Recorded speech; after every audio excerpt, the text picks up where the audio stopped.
Bismillahir-Rahmanir-Rahim. Dear brothers and sisters in Islam, Assalamu alaikum wa rahmatullahi wa barakatuh. Today I want to speak to you from the heart about something that touches every one of us, preserving the sanctity of our Masaaajid, the houses of Allah subhanahu wa ta'ala. A masjid is not just another community building. It is a sacred sanctuary, a place consecrated for worship, where hearts humble themselves before Allah subhanahu wa ta'ala in salah, dhikr, Quran recitation, and the pursuit of beneficial knowledge. It is where the 5 daily prayers unite us, where Jumu'ah gathers the Ummah as one body, where Taraweeh fills the nights of Ramadan with light, where i'tikaf nurtures the soul in seclusion, and where circles of knowledge shape faith, character, and understanding. These acts belong in the masjid, and they belong there with adab, reverence, tranquility, and discipline. But if we are honest with ourselves, we must admit that in many places the spirit of the masjid is being slowly diluted. Prayer halls are sometimes treated like general community halls. Extended family gatherings take place there. Business discussions happen where we stand in prayer. Idle, worldly conversations echo where the takbir should be heard, and social customs begin to dominate this sacred space. In Islamic law, this is not a small matter. Scholars have clearly stated that worldly use of the masjid without necessity is makruh and contrary to its purpose.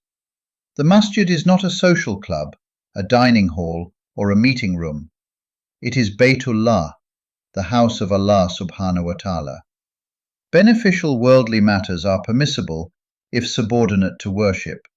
They benefit the deen as a whole and also for community welfare, such as nikah ceremony, dispute resolution according to Sharia, sadaqah or zakat distribution, dawah, and meetings of shura council or receiving delegations for treatises. One area where this has become particularly common is eating in the main prayer hall.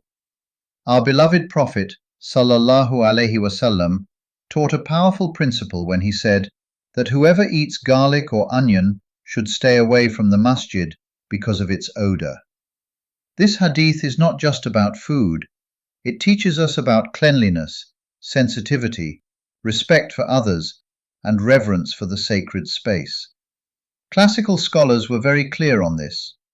Imam Ibn Abidin, in Radd al-Mukhtar, warns against turning Masaaajid into places of feasting and social eating. Imam Ibn Nujaym al-Misri states that eating in the masjid is makruh unless a person is in i'tikaf. The message is consistent. The dignity of the masjid must be preserved. Some say, but what about janazah? Isn't it good to feed people?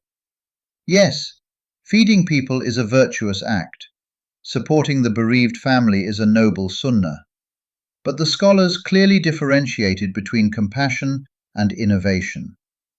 Imam Ibn al-Humam, in Fatah al-Qadir, explains that elaborate funeral meals organized by the family are bid'ah, and the sunnah is that neighbors and relatives provide food for the bereaved, not the other way around. And critically, the masjid prayer hall must never become a banquet space. If food is provided, it should be in separate halls, homes, or community spaces, not in the sacred prayer area. This is where courage is needed. Masjid committees often face family pressure, social pressure, and cultural expectations. But we must ask ourselves, whose house is the masjid? It does not belong to trustees. It does not belong to masjid committee members. It does not belong to any family or community. It belongs to Allah subhanahu wa ta'ala. And the sanctity of Allah subhanahu wa ta'ala's house must always come before culture, custom, and convenience. Another sensitive issue is the practice of fixed ceremonial Quran Khatam gatherings, often known as Quran Khani nowadays. There is ikhtilaf among scholars on this issue. Many Baralawi scholars view Quran recitation and Isal al-Thawab as mustahab if free from haram practices. Deobandi scholars permit Quran recitation and Isal al-Thawab, but consider fixed ceremonial post-death rituals and scheduled gatherings as makruh or bid'ah due to lack of Shar'i evidence. Salafi scholars generally regard such gatherings as bid'ah. Classical authorities, including Imam Ibn Abidin, cited earlier scholars' concerns that such customs often become ritualized displays, losing sincerity and becoming social obligations rather than acts of pure worship. What remains universally sound is silent individual recitation, or one person reciting while others listen attentively, without ceremony, show, or ritualization. Similarly, prolonged condolence gatherings, ta'ziyah sittings, in the masjid are clearly discouraged. Sheikh al-Bulawi, in Ahkam al-Janaiz, states that sitting in the masjid during a calamity such as death is makruh. Imam Ibn Abidin, in Rad al-Mukhtar, limits ta'ziyah to 3 days from the time of death, with an exception for travellers. And Hanafi scholars, drawing on works like al-Bulawi's Ahkam al-Janaiz, discourage holding such condolence sittings in the masjid prayer hall. The wisdom is clear. Islam promotes support without ritualized mourning, healing without institutionalizing grief, and dignity without transforming sacred spaces into mourning halls. Then there is the issue of worldly talk. Scholars such as Ibn al-Hajj warned against transforming Masaaajid into places of idle conversation. The masjid is meant for tranquility, reflection, and worship, not gossip, politics, sport debates, or business negotiations. We live in a time where Iman is often weak, even though there are more hufaz and scholars in our communities than ever before. Many activities in Masajid are driven by culture, revenue, and social pressure, rather than Shar'i guidance, and this is dangerous. So what is the solution? Not isolation, not harshness, not division, but wisdom, structure, and boundaries. We preserve the masjid as a place of worship, and we use side halls, basements, community rooms, homes, and centers for social needs. We support the bereaved, but outside the prayer hall. We maintain community bonds, but without compromising the sanctity of the masjid. We remain welcoming, but with dignity. Our masjid trustees and committees must be courageous.